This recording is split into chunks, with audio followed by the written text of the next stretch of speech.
Guys, welcome back to my channel Bansal biology. दोस्तों, आज के वीडियो में हम ये देखने वाले हैं कि सीएसआई नेट की नेक्स्ट जो भी हमारे पास दिन बचे हैं, अप्रॉक्सीमेटली 45 डेज बचे हैं, तो उसमें हम किस तरीके से प्रिपेयर कर सकते हैं।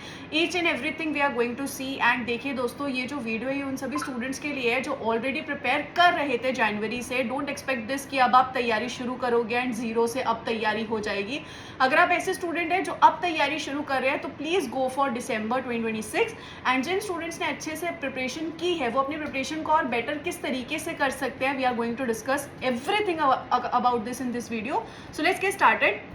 फर्स्ट ऑफ ऑल, अगर अपन देखिए नोटिफिकेशन आ चुका है, 2 दिन पहले नोटिफिकेशन आया था। अपना एग्जाम होने वाला है 17 एंड 18 जुलाई को। अगर हम हमारे पेपर पैटर्न की बात करें, so we all know that we have part A, part B and part C. Part A में होता है जनरल एप्टीट्यूड, जिसमें हमें 20 में से 15 क्वेश्चंस अटेम्प्ट करने होते हैं। पार्ट बी में हमारे पास होता है बायोलॉजी फोकस्ड सेक्शन, जिसमें हमें बेसिकली 50 में से 35 क्वेश्चंस करने होते हैं। And part C is the analytical questions, जिसमें हमें एनालिसिस वाले क्वेश्चंस आते हैं। उसमें हमें 75 में से 25 क्वेश्चंस अप्रॉक्सीमेटली करने होते हैं। आप चाहें तो आप कम क्वेश्चंस भी कर सकते हैं, लेकिन हमें इतने क्वेश्चंस करने होते हैं। इन टोटल अपना जो पेपर होता है वो 200 मार्क्स का रहता है, जिसमें से पार्ट ए 30 मार्क्स का होता है, पार्ट बी 70 मार्क्स का होता है एंड पार्ट सी 100 मार्क्स का होता है। नाउ द थिंग इज कि हम किस तरीके से अपने पेपर अटेम्प्टिंग को बहुत अच्छा कर सकते हैं और नेक्स्ट 45 डेज में हम किस तरीके से चीज़ों को बहुत बेटर कर सकते हैं। तो आइए हम इस चीज़ पे देखते हैं। सबसे पहले हम डिवाइड करते हैं चीज़ों को 3 फेज में, फेज 1, फेज 2 एंड फेज 3। सबसे पहला जो फेज रहेगा वो रहेगा 1 to 25 डेज का। अब 1 to 25 डेज यानी कि आप अप्रॉक्सीमेटली लगा लीजिए 25 जून के आसपास तक का टाइम। इन समय में आपको करना क्या है, 13 में से आप जितनी भी यूनिट्स टारगेट करने का सोच रहे हैं, 10 यूनिट्स अप्रॉक्सीमेटली आप कोशिश करिए, इनको अच्छे से आप रिवाइज करिए। जो भी चीज़ें आपको रह रही है, पेंडिंग है, उन सबको कवर करिए। कोई यूनिट आपको लग रही है कि हाँ मैम ये यूनिट मुझे पेंडिंग लग रही है, मेरे को लग रहा है कि मुझे ये यूनिट और बेटर करनी है, मैंने अभी तक नहीं पढ़ी है, it's okay, not a big deal, you can cover that. So next 25 days में आप उन यूनिट्स को कवर करिए। फॉर एग्जाम्पल कुछ इंपॉर्टेंट यूनिट्स मैंने यहाँ पे मेंशन किया है: biochemistry, cell biology, molecular biology, cell communication and signalling, inheritance biology and methods in biology. So ये जो यूनिट्स हैं कुछ इंपॉर्टेंट यूनिट्स हैं, इनके कुछ इंपॉर्टेंट टॉपिक्स जो हैं वो भी मैंने मेंशन कर रखे हैं। अपार्ट फ्रॉम दैट यूनिट 6, अगर आप मुझसे पूछोगे कि कौन कौन सी यूनिट्स वी शुड कवर, तो यूनिट 1, यूनिट 3, यूनिट 4, 5, 6, इसके अलावा 8th यूनिट एंड 10, 11 एंड 13, ये यूनिट्स आपको ज़रूर कवर करके जानी ही चाहिए if you are targeting June exam. तो इसमें आपको अभी क्या करना चाहिए, नेक्स्ट 25 डेज में आपके जो भी कॉन्सेप्ट्स हैं उन्हें बहुत अच्छे से कवर करो। नई चीज़ों को भी पढ़ो, कोई दिक्कत नहीं है नई चीज़ें पढ़ने में। जो भी आपका है रिवाइज करो। रोज़ क्या करो, रोज़ एक स्केड्यूल बनाओ कि मुझे रिवीजन भी करना है, मुझे न्यू टॉपिक्स भी पढ़ने हैं, और उसी के साथ साथ अगर आप चाहो तो आप कुछ क्वेश्चन प्रैक्टिस भी कर सकते हो। इफ़ यू वांट, आप क्वेश्चन प्रैक्टिस भी डेफिनेटली करिए। तो इन 25 डेज में आप ट्राई करिए कि आपकी जो भी चीज़ें रिमेनिंग है आप उससे सारे अच्छे से कवर कर लें। उसके बाद टाइम आएगा 26 से लेके 35 डेज का। इसमें आप ट्राई करिए जनरल एप्टीट्यूड को 1 आवर दीजिए। अगर इस टाइम पे भी फेज 1 में भी दे सकते हो तो भी डेफिनेटली आपको 1 आवर देना ही चाहिए। अब इस 1 आवर में probability, interpretation, geometry, logical reasoning, इन क्वेश्चंस को टारगेट करिए, इन क्वेश्चंस को कवर करने की कोशिश करिए। ट्राई करिए कि आप इन क्वेश्चंस की प्रैक्टिस करें। कोई कॉन्सेप्ट नहीं पढ़ा है तो पढ़िए फटाफट और ट्राई करिए ज़्यादा क्वेश्चन सॉल्व करने के लिए, because general aptitude is all about question solving. उसी के साथ साथ इस टाइम पे आपको पार्ट सी पे बहुत अच्छे से फोकस करना चाहिए। पार्ट सी के क्वेश्चंस को सॉल्व करो, एनालिटिकल क्वेश्चन सॉल्व करो, डेटा इंटरप्रिटेशन वाले क्वेश्चन सॉल्व करो, research based experimental question solve करो। तो यहाँ पर आपका मेन फोकस पार्ट सी पे होना चाहिए। यहाँ पर भी जब आप क्वेश्चन सॉल्व करोगे तो पार्ट सी, पार्ट बी दोनों के क्वेश्चन सॉल्व करो। Question solving is very important. इस टाइम पे मेन होता है रिविजन और क्वेश्चन सॉल्विंग। जितना ज़्यादा क्वेश्चन सॉल्व करोगे, जितना ज़्यादा रिविजन करोगे, उतना ही ज़्यादा बेटर होता जाएगा। इन 25 डेज में भी जो आप न्यू टॉपिक्स पढ़ रहे हो उसके साथ साथ रिवीजन और क्वेश्चन प्रैक्टिस नहीं छोड़ना है।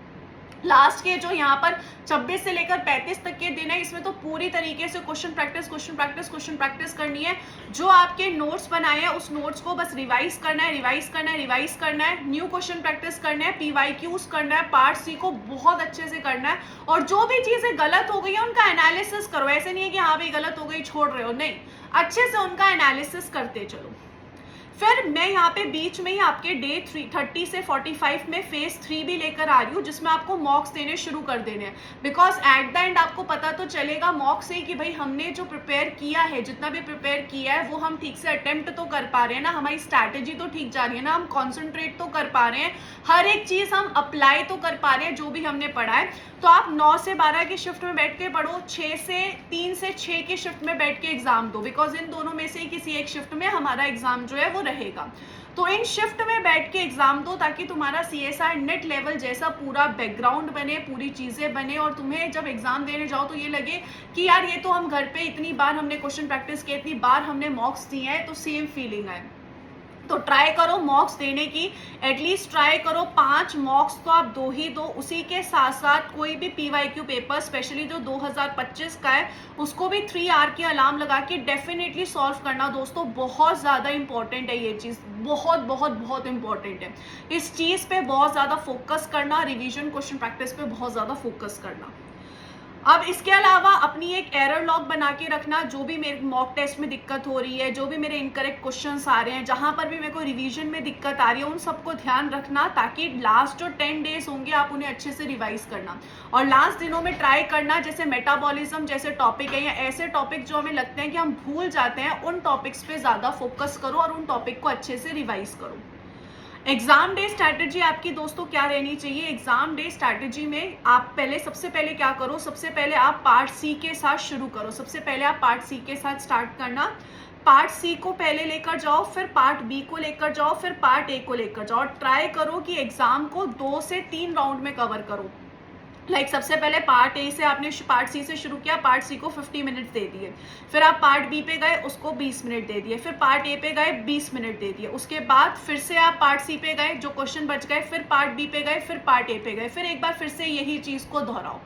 तो ट्राई करो 3 राउंड में जाओ। और जब आप पार्ट सी के साथ शुरू करो तो स्टार्टिंग में करीब करीब 5-10 मिनट में पार्ट सी के क्वेश्चंस को बस एनालिसिस करो कि भाई हाँ ये क्वेश्चन है, ये क्वेश्चन है, अब मुझे बेस्ट 25 क्वेश्चन चूज करने। और ये जो बेस्ट 25 क्वेश्चन चूज करने हैं आपको समझेगा कैसे, जब आप यहाँ पर अच्छे से मॉक्स लगाओगे तब आपको समझेगा कि अच्छा पेपर को एनालाइज किस तरीके से करते हैं, बेस्ट 25 क्वेश्चन चूज कैसे करते हैं, तब आपको ये चीज पता चलेगी। जब आप बहुत अच्छे से मॉक्स लगाओगे तो नेक्स्ट 45 डेज में फर्स्ट 25 डेज दो, जो भी न्यू टॉपिक्स पढ़ने हैं उनको रिवाइज करने में, क्वेश्चन प्रैक्टिस में। उसके बाद जनरल एप्टीट्यूड और क्वेश्चन प्रैक्टिस करो, रिवीजन करो, उसके बाद मॉक्स बहुत अच्छे से देने लग जाओ। मॉक्स बहुत ज्यादा इंपॉर्टेंट है। अगर आपको लगता है कि पिछली बार आपका पेपर नहीं निकला था और मॉक्स की वजह से नहीं निकला था या क्वेश्चन प्रैक्टिस कम करने की वजह से निकला था, तो उन चीजों पे ज्यादा फोकस करने की कोशिश करो। इस टाइम पे कुछ चीजें जरूर अवॉइड करना। देखो दोस्तों, बहुत सारे रिसोर्सेज मत लेते बैठना। जो एक स्पेसिफिक रिसोर्स तुम रेफर कर रहे हो उसके साथ जाओ, एक स्पेसिफिक रिसोर्स रखो। बहुत सारे रिसोर्सेज तुम्हें कंफ्यूज करेंगे। इसके अलावा लास्ट के जो फ्यू डेज होंगे 10 से 15 दिन, उन दिनों में अवॉइड करना न्यू टॉपिक्स को पढ़ना। उन दिनों में प्रेफर करना कि जो मैंने टॉपिक्स पढ़ रखे हैं मैं उन्हें अच्छे से रिवाइज करूँ, क्वेश्चन प्रैक्टिस करूँ। अभी तुम पढ़ो, जून के महीने में तुम्हें जो नया पढ़ना है वो पढ़ो, लेकिन जुलाई के मंथ में अवॉइड करना कि नए टॉपिक से अच्छा है रिवाइज करो, क्वेश्चन प्रैक्टिस करो, बिकॉज उस टाइम पे बहुत ज्यादा इंपॉर्टेंट होगा रिवीजन करना, क्वेश्चन प्रैक्टिस करना। अभी से ट्राई करो दिन के 40-50 क्वेश्चन लगाना, अभी से लग जाओ। दिन में 40-50 क्वेश्चन सॉल्व करना शुरू कर दो, रिवीजन करना शुरू कर दो और न्यू टॉपिक्स पढ़ते चलो। ये जो 40-50 क्वेश्चंस है वो इंक्रीज होते जाने चाहिए। जब आप जुलाई मंथ में जाओ तो बहुत ज़्यादा इंक्रीज हो जाए। पहले अभी ट्राई करो 40-50 क्वेश्चन मिनिमम आपको डेली करने ही करने हैं। इसके अलावा avoid overlooking graphical and data based questions. जब आप एग्जाम में जाओ तो आप ऐसे नहीं है कि ग्राफिकल क्वेश्चन और डेटा बेस्ड क्वेश्चन में अटक के जाओ। क्या होता है, कभी कभी हमें लगता है कि हाँ भाई ये तो बहुत अच्छे क्वेश्चन है, हमसे हो जाएंगे, बट इनमें टाइम वेस्ट मत करना। टाइम वेस्ट इनमें बाद में करना कि जब आपके पास क्वेश्चन ही ना बचे, अब लग रहा है कि अब क्या करें, तब इन क्वेश्चन के साथ जाओ। इसी के साथ साथ ब्लाइंड गेसिंग, ऑब्वियस सी बात है, बिना मतलब नेगेटिव मार्किंग लेने का कोई फायदा नहीं है। अगर आपको लग रहा है, आप श्योर हो कि हाँ ये चीज सही है, तभी उस क्वेश्चन को अटेम्प्ट करो, नहीं तो छोड़ दो ना। इसके अलावा इमोशनल मत हो किसी स्पेसिफिक क्वेश्चन के ऊपर। बहुत सारे स्टूडेंट्स इमोशनल हो जाते हैं, यार ये तो मैंने पढ़ा है, ये तो मुझसे होके ही रहेगा, और उसमें टाइम वेस्ट करते हैं। याद रखना, आपको 120 मार्क्स चाहिए 200 में से। कोई आपसे आके ये नहीं पूछेगा कि आपने कौन सा क्वेश्चन अटेम्प्ट किया था, कौन सा क्वेश्चन अटेम्प्ट नहीं किया था। तो इन 120 मार्क्स को किस तरीके से लाना है, उस बेस्ट स्ट्रैटेजी को सोच के मॉक्स दो। अभी अपनी स्ट्रैटेजी डिसाइड कर लो। मैंने कह दिया कि आपको पार्ट सी करना है, बट अगर आप पार्ट ए के साथ कंफर्टेबल हो शुरुआत में तो उसके साथ स्टार्ट करो। हर एक स्टूडेंट का एक कंफर्टेबल लेवल होता है जो हर एक स्टूडेंट का अलग होगा। अपनी स्ट्रैटेजी अभी से डिसाइड करो कि मैं कैसे पेपर अटेम्प्ट करूंगा, उस हिसाब से आप मॉक्स देना अभी शुरू करना। जब आपका लगभग जून जो है वो एंड के आसपास आ जाए उस टाइम पे आप शुरू करना। तो इस तरीके से चीज़ें लेकर चलना। मैं फर्स्ट ऑफ ऑल फिर से आप लोगों को बातें बता दूं कि अभी आपको क्या करना है। सबसे पहले तो आपको न्यू टॉपिक्स पढ़ने, आप उन्हें अच्छे से पढ़ो, बट उस केस में रिवीजन अवॉइड मत करना। जो भी आपके टॉपिक्स चल रहे हैं उन्हें अच्छे से रिवाइज करते चलना और क्वेश्चन प्रैक्टिस करते चलो। ट्राई करो 40 के आसपास रोज क्वेश्चन प्रैक्टिस करने की। जून के मंथ में आपकी स्ट्रैटेजी आने लग जाएगी। जैसे जैसे जून एंड होगा मॉक शुरू कर देना, आप लोग फुल लेंथ मॉक लगाना, क्वेश्चन प्रैक्टिस का अमाउंट बढ़ा देना, नया टॉपिक पढ़ना छोड़ देना और रिवीजन करना। ये आपकी एंड में रहनी चाहिए स्ट्रैटेजी। पेपर में जाओगे तो पेपर को ट्राई करना 3 राउंड्स में कवर करना। किसी भी एक क्वेश्चन के साथ इमोशनली अटैच मत हो जाना। टाइम वेस्ट कम से कम सोच करना और ओवर कॉन्फिडेंस में पेपर के साथ मत जाना। अगर आप इन स्ट्रैटेजीज को साथ जाओगे तो आपका पेपर कोई नहीं रोक सकता। और अगर दोस्तों आपको ये लगता है कि मुझे कोई स्पेसिफिक यूनिट में हेल्प चाहिए, मुझे कुछ टॉपिक्स में हेल्प चाहिए, क्योंकि एक स्पेसिफिक रिसोर्स रखना है, तो आप बंसल बायोलॉजी के रिकॉर्डेड कोर्स के साथ जुड़ सकते हो। इसमें आपको कोई भी स्पेसिफिक इशू आ रहा है स्पेसिफिक टॉपिक के साथ, स्पेसिफिक यूनिट के साथ, क्योंकि अब कम टाइम है, मुझे फटाफट चीज़ें कवर करनी है, तो आप इसके साथ जुड़ सकते हो। और ये दिक्कत है कि मैम दिन में 40 से 50 क्वेश्चन कहाँ से करें, मॉक्स कहाँ से लगाए, तो टेस्ट सीरीज इज बैक, क्योंकि इसमें PYQ भी है, न्यू क्वेश्चंस भी है, मॉक्स भी है, हर एक चीज़ है। और स्पेसिफिकली PYQ बैच ज्वाइन करना है तो उसके साथ भी जा सकते हो। तो इस तरीके से आप अपनी तैयारी को बहुत बेटर बना सकते हो दोस्तों। I wish you all the very best. Take care of yourself. अगर कोई डाउट दिक्कत हो तो हमारी बंसल बायोलॉजी की ऐप पे आके आप मैसेज ड्रॉप कर सकते हो। Wish you all the very best guys. Take care of your self.